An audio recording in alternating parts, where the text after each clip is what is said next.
সকাল সকাল রান্নাঘরে ঢুকে পড়েছি এবং রান্নাঘরটা কিন্তু অনেক ক্লিন রয়েছে, পরিষ্কার রয়েছে। পরিষ্কার জায়গায় কিন্তু একটু ময়লা পড়লে মনে হয় আবার সুন্দর করে পরিষ্কার করে নিই। আমার কিন্তু সেটাই হয়েছে, একটু ময়লা ছিল। তাই আমি আবারও সুন্দর করে পরিষ্কার করে নিয়েছি। আর পরিষ্কার জায়গায় কিন্তু সব ধরনের কাজ করতে মন চায়। আসসালামু আলাইকুম গাইস, তোমরা কেমন আছো? আশা করি অনেক ভালো আছো। প্রথমে আমি ডিপ ফ্রিজ থেকে মশলাটা বের করে নিচ্ছি, কারণ আমার রান্নার আগে মশলাটা বের করতে একদম মনে থাকে না। যখন সব কিছু গুছানো হয়ে যায় তখন মনে পড়ে যে আমি তো মশলাই বের করে নিই। তাই প্রথমে মশলাটা বের করে নিয়েছি। আর আজকে আমি কাঁচকলা রান্না করব। কাঁচকলা দিয়ে ট্যাংরা মাছ দিয়ে রান্না করব। দুটো কাঁচকলা ছিল, তাই কাঁচকলা ছোট ছোট পিস করে আমি কিন্তু কেটে নিয়েছি। আর এখানে রয়েছে আলু। আলুটা আমি ভাজি করব সকালে, এর জন্য দুটো আলু নিয়ে নিয়েছি। আমি এই কাঁচকলাটা ছোট ছোট পিস করে কেটে নেব এবং এই কাঁচকলার খোসা দেখতে পাচ্ছ না, আমি কিন্তু খোসাটা একটু মোটা মোটা করে কাটছি, যেহেতু আমি এটা ভর্তা করব। কাঁচকলা ভর্তা কিন্তু অনেক বেশি মজার লাগে, তোমরা মনে হয় জানো, যারা খেয়েছো তারা তো অবশ্যই জানো। আর কাঁচকলা ভর্তাটা খেতে কেমন লাগে অবশ্যই কমেন্ট করতে কিন্তু ভুলবে না। আর এই কাঁচকলা খোসা কিন্তু দেখো আমি প্রথমে ভালো করে ধুয়ে নিব, এখানে পাশে রেখে দিচ্ছি, কারণ প্রথমে আমি কাঁচকলাতে হলুদ আর লবণ মাখিয়ে রাখবো। আমি যখন প্রথম কাঁচকলা রান্না করি, কাঁচকলার ভিতরে একটা আঠোলা একটা ভাব আছে, ওটা না আমি খালি হলুদ দিয়ে মাখিয়ে ধুতাম। কখনো ওই আঠোলা ভাবটা না যেত না, রান্না করলেও কীরকম কোষ্ঠ কোষ্ঠ ভাব লাগতো। কী ব্যাপার, আমি তো হলুদ দিয়েছি, কেন আমার এটা এরকম হলো বুঝতেই পারতাম না। তারপর একদিন বর্দি করলাম যে আমি কাঁচকলায় লবণ দিব এবং হলুদ দেবো, দেখি কি হয়। সত্যি সত্যি লবণ আর হলুদ দিয়ে মাখিয়ে রেখেছি, এবারে কাঁচকলায় কোনো কোনো কোষ্ঠ ভাবই নাই। আসলে মানুষ কাজ করতে করতে শিখে এবং রান্না করতে করতে রান্নার ধরন শিখে, সিস্টেম শিখে, তারপরে কোনটা কোনটা কিসের মধ্যে কী দিলে ভালো লাগবে সেটাও কিন্তু শিখি। অনেকে আছে তরকারির ভিতর কোন ধরনের মাছ দিলে কোনটা ভালো লাগবে এটাও অনেকে বুঝতে পারে না। বেশিরভাগ জানো কারা বুঝতে পারে না, যারা নতুন বিয়ে করেছে, মেয়েরা নতুন বিয়ে করছে, তারা সংসারে গেলে অতটা বুঝতে পারে না। আর যদি কপালে সেরকম শাশুড়ি জুটে যায় তাহলে কি বলবো, হলে হলে কি পরীক্ষা দিতে হয়, তার থেকে শ্বশুরবাড়ি বেশি পরীক্ষা দিতে হয় তাদের। তাদের তো অনেক ব্রেনে চাপ পড়ে যায়, যেহেতু বাপের বাসা থেকে কোনো কিছু করে আসেনি, শ্বশুরবাড়ির নতুন। আসলে তাদেরকে আমি মনে করি একটু ছাড় দেওয়া উচিত, কারণ সে আস্তে আস্তে এমনি কাজটা শিখে যাবে। কোনো মেয়ে বলতে পারবে না যে সে কোনো একটা কাজ পারে না।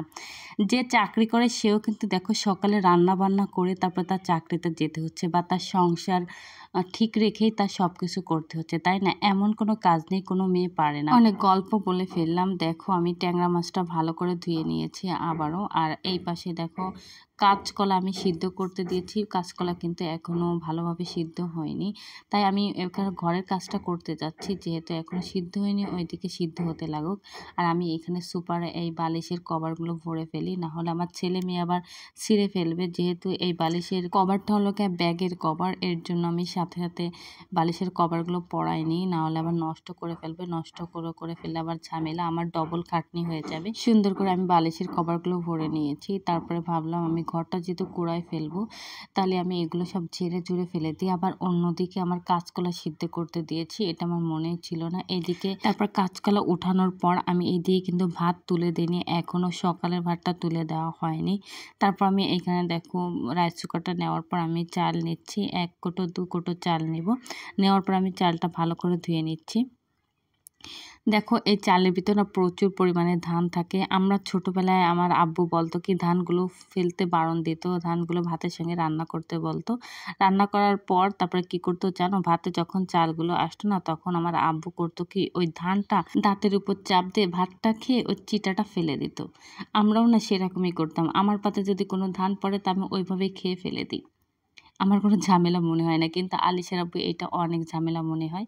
আসলে সবাই তার সমান না, যেহেতু আমরা ছোটোবেলার থেকে ওইভাবে অভ্যাস হয়ে আসছি, এর জন্য। আর ওরা ওটা অভ্যাস করেনি, এর জন্য ওরা পারে না। এখানে দেখো কাঁচকলা, আমি এখানে পেঁয়াজ রসুন আর একটু জিরে দিয়ে দিয়েছি, এটা একটু ভেজে আমি এখন ব্লেন্ড করে দেব। ব্লেন্ড করার পর দেখি কারেন্টই নাই। ভাত তুলে দিয়েছি, ওইখানেও কারেন্ট নাই, এখানে ব্লেন্ড কিভাবে করব। তারপর এটা বাদ, তারপর আমি এই কড়ই টড়ই থালা বাসন যা যা ছিল সব কিছু আমি একটু ধুয়ে নিয়েছি, যেহেতু কারেন্ট নাই ওই কাজটা তো আমি এখন আর করতে পারছি না। তারপর আমি গ্যাসের ধারে চলে গিয়েছি, গ্যাসে আমি আলু ভাজি করব। এখানে পেঁয়াজ আলু দিয়ে দিয়েছি। তারপর দেখো আলুটা আমি ভাজি করে নিয়েছি। এখন আমার তো টেনশন হচ্ছে, আমার মেয়ে এখনও আসেনি। যেহেতু একা একা আসতে পারবে না, ওকে নিয়ে আসতে হবে। এইখানে দেখো কারেন্ট চলে এসেছে, আমি ব্লেন্ডও করে নিয়েছি। তারপরে এখানে মশলাটা দেখতেছি গলেছে কিনা, তা গলেছে। দেখো আগের থেকে বের করে রেখেছি, যেহেতু গলে তো যাবেই। আমি তো এই মশলাটায় রান্না করার সময় মশলার কথা মনে পড়ে। এই কাঁচকলাটা আমি একটু অন্য সিস্টেমে রান্না করেছি। কাঁচকলা আর ট্যাংরা মাছ একসঙ্গে কষিয়ে কিন্তু আমি ঝোলের পানিটা দিয়ে দিয়েছি। খেতে কিন্তু অসাধারণ হয়েছে, আর কি বলবো, এইভাবে রান্না করে খেতে পারো। তারপর ঢাকনা দিয়ে ঢেকে দিলাম। তারপর দেখো বড়বড়ি কাটা শুরু হয়ে গিয়েছে, আমি টমেটোটা দিয়ে দিয়েছি। টমেটো দিলে না কাঁচকলায় বেশি ভালো লাগে, আর কাঁচকলা যদি কাঁচা আম দিতে পারে আরও বেশি ভালো লাগে। এই দেখো সকালে বিছানাটা আমি এখনও উঠাইনি, যেহেতু মেয়েকে মাদ্রাসায় দিয়ে আসার পর আমি সকালে রান্না করে ঢুকেছি। তোমরা তো ব্লগটা দেখতেই পারছো কি কি করেছি সকালটা ধরে। তারপরে এই বিছানার চাদরটা আলিশার আব্বু রাত্রে বিছাইছিল বিছানায়, যেহেতু পুরুষ মানুষ বিছাইছে, এটাই তো মেলা। দেখো একা বেঁকা হয়ে গেছে, এখানে অর্ধেক পড়েছে ওইখানে অর্ধেক পড়েছে, তাই আমি টাইনে টুইনে আবার সাইজ করতেছি, না হলে আবার কেমন দেখা যাবে। বিছানা কোনা ঝোলা থাকলে আসলে ভালো লাগে না, ঘরের সৌন্দর্যটাই এলাকা নষ্ট হয়ে যায়। এর জন্য আমরা সবসময় একটু বিছানা চাদরটা সবাই একটু সুন্দরভাবে গুছিয়ে রাখতে পছন্দ করে, বিশেষ করে মেয়েরা। পুরুষরা তো অতটা চিন্তা করে না, ওদের অত টেনশনও নেই, যেহেতু ওরা বাইরে থাকে, ওরা পয় পরিষ্কার একটু সৌন্দর্য কম বোঝে। খালি বিছানার চাদরটাই নাচিছে, কিন্তু বালিশের কভার ভরে নিই, এর জন্য আমি বালিশের কভারটা ভরে নিলাম। এখানে ঘরের কাজ করতে করতে এখানে দেখি তরকারিতে সে ঝোলই নাই, ঝোল তো পুরোই টেনে গেছে। কি করব, তারপরে পানি গরম করে তারপর আমি ঝোলটা তৈরি করলাম। এদিকে দেখো আলিশের আব্বু আর আমার ছেলে ভাত খাওয়ার জন্য আমার বলছে ভাত দাও, তাই ভাবছি ওদের ভাত দিয়ে তারপর আমি মেয়েকে মাদ্রাসায় আনতে যাব। তারপর আলু, তারপর এই যে কাঁচকলা খোসা ভর্তা দিয়ে দিয়েছি। কাঁচকলা খোসা ভর্তাটা কিন্তু অনেক মজার হয়েছে, আমি 2 মেলা খেয়ে দেখেছি, অনেক মজার লেগেছে কিন্তু। আর ভিডিওটা এই পর্যন্ত থাকবে। যে যে ভিডিওটা দেখেছে অবশ্যই কমেন্ট করতে ভুলবে না, এবং আমার পেজে ফলো বাটন অন করে রাখবে নতুন নতুন ভিডিও পেতে। আসসালামু আলাইকুম।